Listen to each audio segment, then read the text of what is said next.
Greetings to one and all. Welcome to the session on demystifying convolutional neural network. It is abbreviated as CNN. In today's world, I can say CNN is the king of image classification algorithms. It has gained a prominent space in the deep learning segment, and we have different implementation of it, whether it is in Keras or SageMaker. But prominently, when it comes to image classification, CNN is the go-to name. So what we are going to see in today's session is we are going to get into the details, the nuts and bolts of this algorithm and how does it function. But if you are a programmer and you are going to adopt CNN in your project, what you may be required is to know the implementation features of it rather than building the algorithm from scratch. However, you still need to know it because when you use certain controls, which technically we call it as hyperparameters, the understanding of the algorithm will help you to know why it is used and how it is used. More about it in the session. So, if I have to ask you to identify the animals on your screen, even without a second thought, immediately you will say that, okay, I have a zebra, I have a giraffe, and I have an elephant. It doesn't take a lot of time for you to recognize them. Fair, good. So if I have to present 3 more images and ask you what is animal in it, immediately, spontaneously, you will say that it's all elephant. But all these 3 images are not identical. In the first one, the face of the elephant is zoomed in. The second one, it is a side image. The third one, probably it was taken on a dense, foggy morning, wherein there's a lot of fog over there. So the image slightly looks distorted, but still you are able to identify it as an elephant. So the way human mind stores an object is definitely not in its fullest form. So what I mean by that is, you don't save this image in your mind and then whenever you see an exact replica of it, you identify that as a elephant. That is not the way it is done. Rather, the way it is stored is, you save the features of it. So for example, if I have to take elephant as an object, in somewhere in your mind you know that elephant is one of the largest living animal. It has a long trunk, it has a columnar leg, it has a huge head, it has a wide and flat ears, and even in terms of color, it might be grayish to brown, and the body hair is sparse and coarse. So you might have a lot of features which is stored in different parts of your brain, which all come together when an eye spot an object and then try to understand from the features, saying that, okay, this particular object is an elephant, this is a giraffe, or this is a car, or this is a water bottle.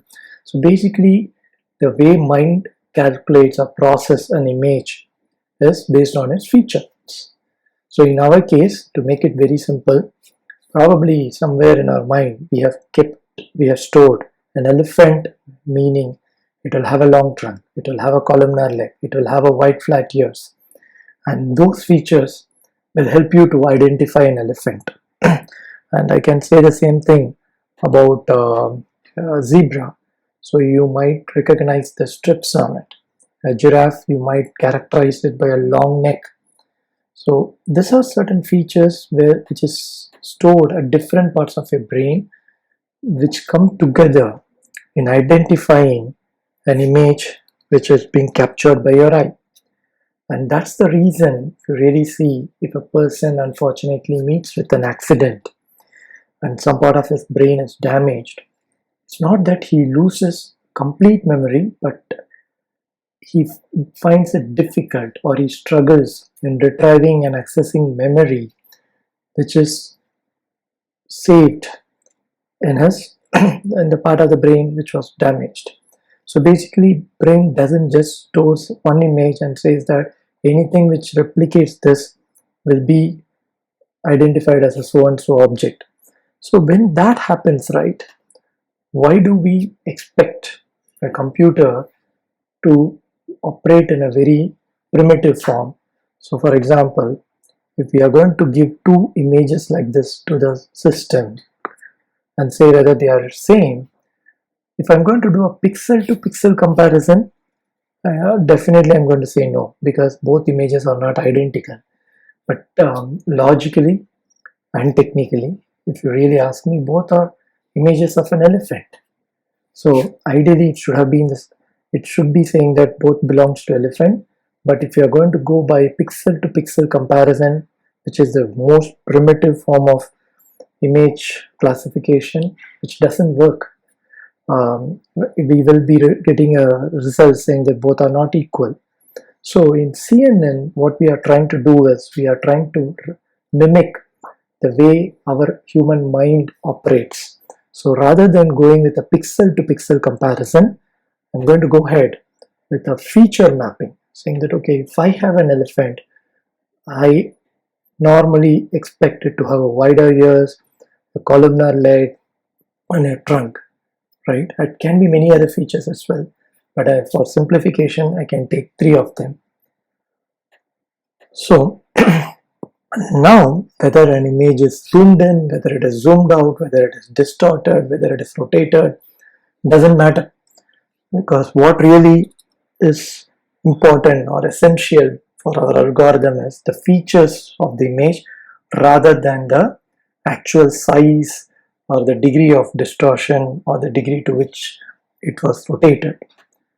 So in this session, we are going to divide this algorithm itself into two major steps.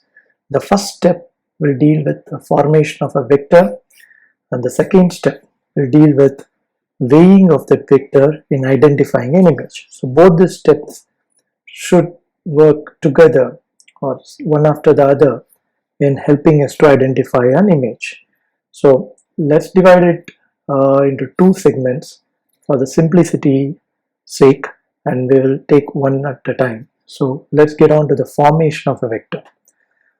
So the problem which I have taken as part of this session is I have a picture and there is an object in it. In fact, it is an elephant, but I want the machine to understand that this is an elephant. So how do we do it? And I know that we just discussed, instead of going pixel by pixel comparison, we are going to do a feature mapping. So let's get started with it. The very first thing I do is I convert this image into a monochrome. Should I definitely do it? No, absolutely no. I can retain it in the color form, but just for this session, to make it more simpler to you, I have done it in a monochrome method.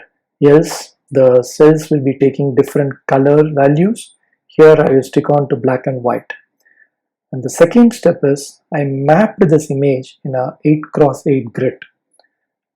No rocket science, very simple.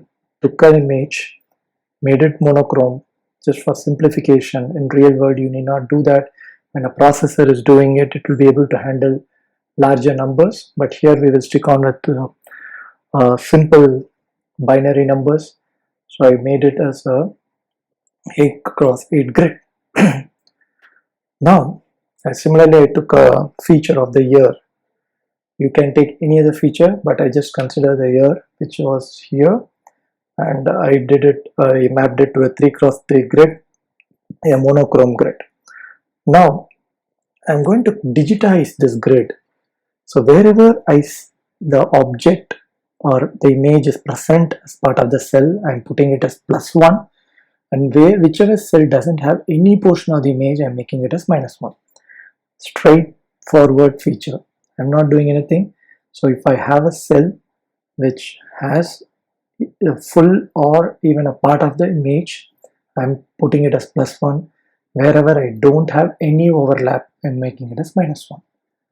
I do the same thing with the image which I need to classify, right? So I get a grid like this. So from an image, now we have derived a very simple grid, right? Now the first step in CNN is called as filtering. So we take a feature, we call that as a filter, and apply it to each and every cell of the grid. And when we do it, we calculate a value for it. Say for example, if I take this feature, which actually represents the ear of an elephant, and slide it over this window, it will be a perfect match. How do you call it as a perfect match? Because I take the summation of the product of the coordinates and then make an average of it.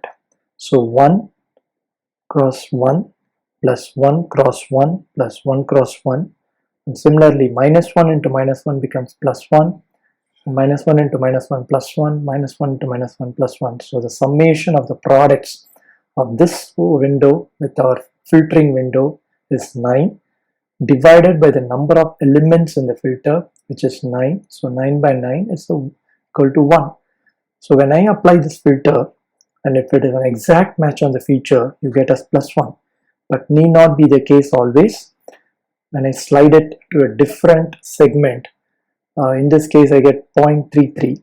So I do this with one feature throughout the grid and form a layer of the resultant numbers, and you can repeat this process for any number of features. I've just taken one in this example for your understanding, but it can be any, right? So once I applied a feature on this image, I got a grid like this, and you can do it for other features, and you can have n number of features, and finally you will get a set of matrix like that, and technically that is your layer of convolution. So by applying a filter over your image, you have formed a number of grids, and those n number of grids combined together forms your very first level or layer of convolution, right? It doesn't stop there.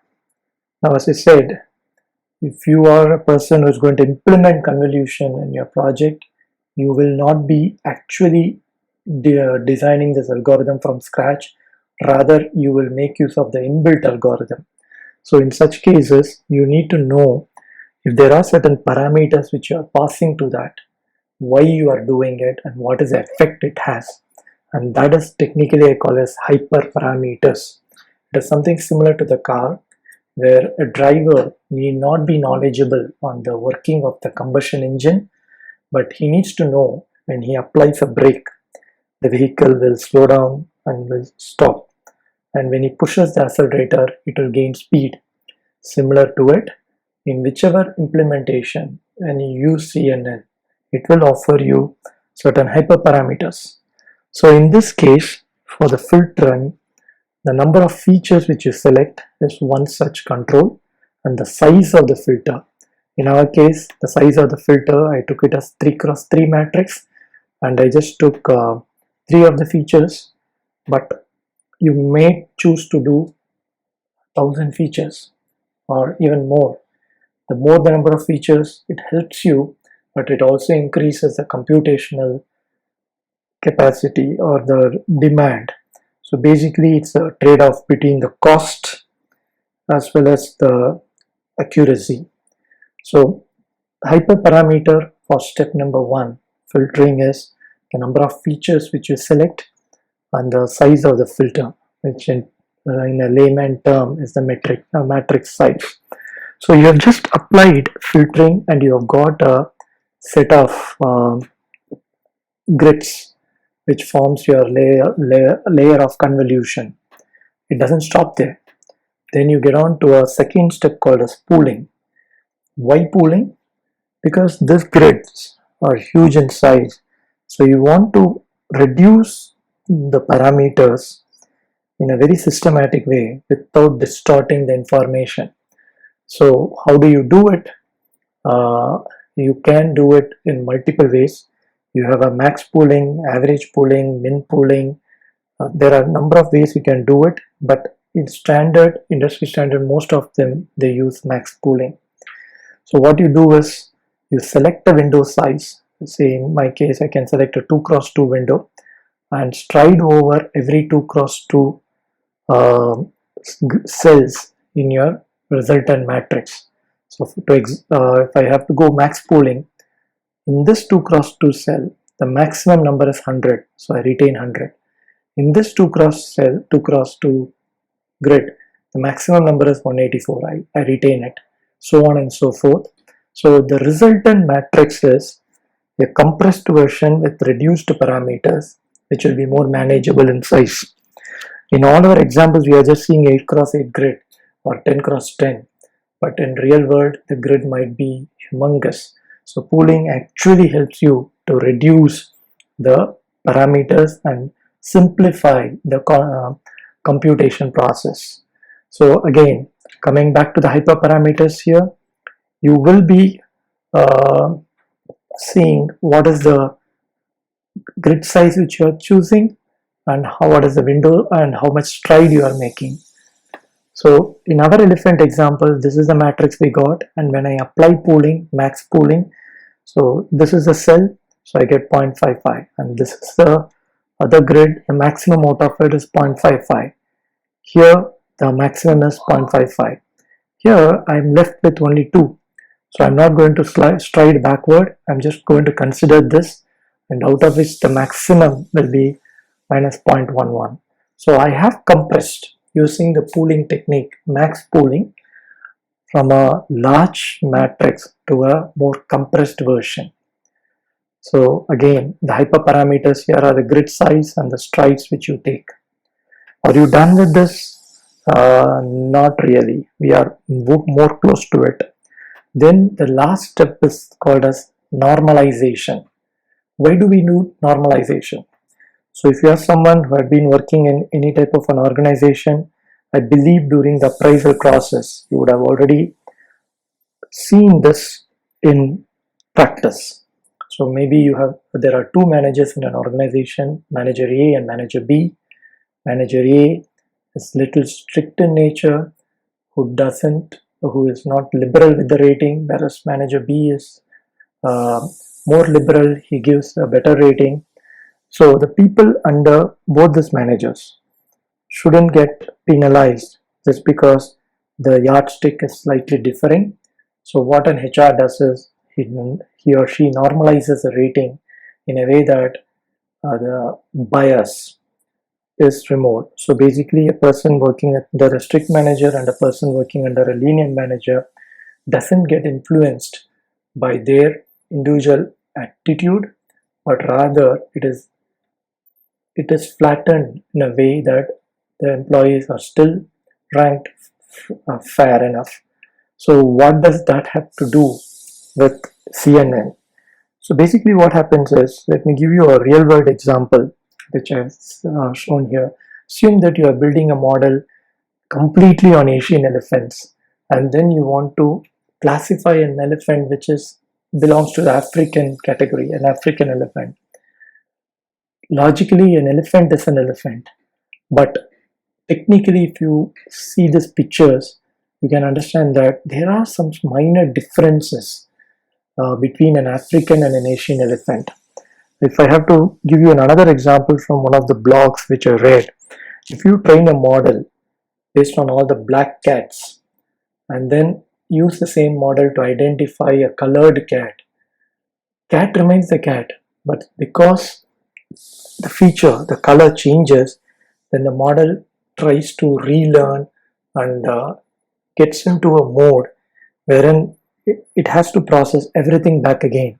So those features which doesn't directly contribute to the end output, and those minor variation shouldn't really influence and affect your whole model to undergo a relearning process. This step of normalization was essential, and it was introduced somewhere in 2015, and still it is a work in progress. There are some pros and cons of it, but for a beginner, you just need to understand that there is a normalization process to remove a technical grouping of the batches internal to the inputs, which what I will call as internal covariate shift. So basically, it tries to avoid your distribution from relearning again and again due to minor variation, which will not actually, which should not actually cause a difference in terms of an output, right? So what does it mean in simple terms? If I take the matrix, wherever I have a positive value, I retain it, and wherever I see a negative value, I make it a 0, so that the distribution size is contained. And that is what I do by normalization. This is not the only form of normalization available. There are multiple. Here I have used a technique called ReLU, which we'll see more in as we get into the session, the part 2 of this session. But simply I have taken all the negative values and made it as zeros. So now you have seen 3 steps. You have seen filtering, wherein you applied a feature and formed a resultant matrix, and that layer is called as a convolution layer, in which you passed through a pooling to compress it and to remove the unwanted parameters, and then you normalized it. Are you done? Yes and no, depending upon how many layers you want to build. It's like a sandwich.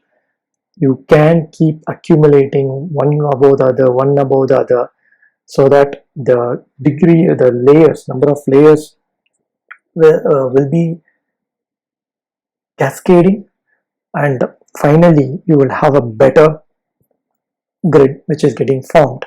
So you can have a convolution layer which is applied by filtering, whose output will be an input to the normalization layer, and in turn it can pass into the pooling, and it can continue in a series.